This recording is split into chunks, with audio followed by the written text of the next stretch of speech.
மக்களவையின் தேர்ந்தெடுக்கப்பட்ட உறுப்பினராகிய கனிமொழி கருணாநிதி எனும் நான் சட்டப்பூர்வமாக நிறுவப்பட்டுள்ள இந்திய அரசமைப்பின்பால் உண்மையான நம்பிக்கையும் பற்றுறுதியும் கொண்டிருப்பேன் என்றும், இந்திய நாட்டின் இறையாண்மையையும் ஒருமைப்பாட்டையும் நிலைநிறுத்துவேன் என்றும், நான் மேற்கொள்ள இருக்கும் கடமையை நேர்மையுடன் நிறைவேற்றுவேன் என்றும் உளமாற உறுதி கூறுகிறேன். மக்களவையின் உறுப்பினராக தேர்ந்தெடுக்கப்பட்டுள்ள சுமதி என்ற தமிழச்சி தங்கப்பாண்டியன் எனும் நான் சட்டப்பூர்வமாக நிறுவப்பட்டுள்ள இந்திய அரசமைப்பின் பால் உண்மையான நம்பிக்கையும் பற்றுதலும் கொண்டிருப்பேன் என்றும், இந்திய நாட்டின் இறையாண்மையையும் ஒருமைப்பாட்டையும் நிலைநிறுத்துவேன் என்றும், நான் மேற்கொள்ள இருக்கும் கடமையை நேர்மையுடன் நிறைவேற்றுவேன் என்றும் உளமாற உறுதி கூறுகின்றேன்.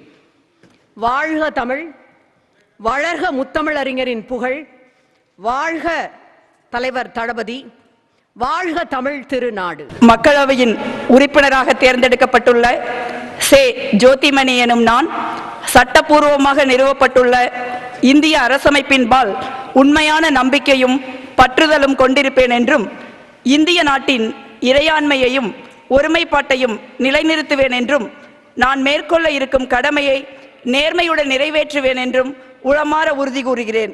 வெல்க தமிழ், வாழ்க தமிழ்நாடு, வளர்க இந்தியா, ஓங்குக ஒற்றுமை.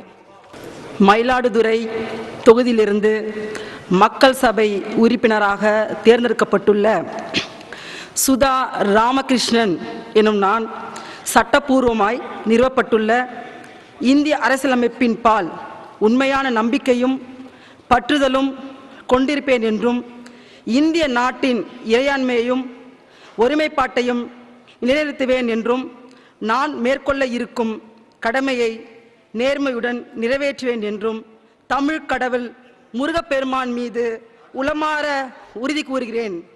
தமிழ் மக்கள் வாழ்க, இந்தியாவின் நம்பிக்கை தலைவர் ராகுல் காந்தி வாழ்க, ஜோடோ ஜோடோ பாரத் ஜோடோ. தென்காசி மக்களவையின் உறுப்பினராக தேர்ந்தெடுக்கப்பட்ட டாக்டர் ராணி ஸ்ரீகுமார் எனும் நான் சட்டப்பூர்வமாக நிறுவப்பட்டுள்ள இந்திய அரசியலமைப்பின் மீது உண்மையான நம்பிக்கையும் பற்றுதலும் கொண்டிருப்பேன் என்றும், இந்திய நாட்டின் இறையாண்மையையும் ஒருமைப்பாட்டையும் நிலைநிறுத்துவேன் என்றும், நான் மேற்கொள்ள இருக்கும் கடமையை நேர்மையுடன் நிறைவேற்றுவேன் என்றும் உளமாற உறுதி கூறுகிறேன். வாழ்க பெரியார், முத்தமிழ் அறிஞர் தலைவர் கலைஞர், வாழ்க தலைவர் தளபதி, வாழ்க எங்களின் எதிர்காலம் சின்னவர், வாழ்க கவிஞர் கனிமொழி, வாழ்க எங்கள் அமைச்சர் கே.எஸ்.ஆர்., வாழ்க தமிழ்நாடு, தமிழ் வெல்லும்.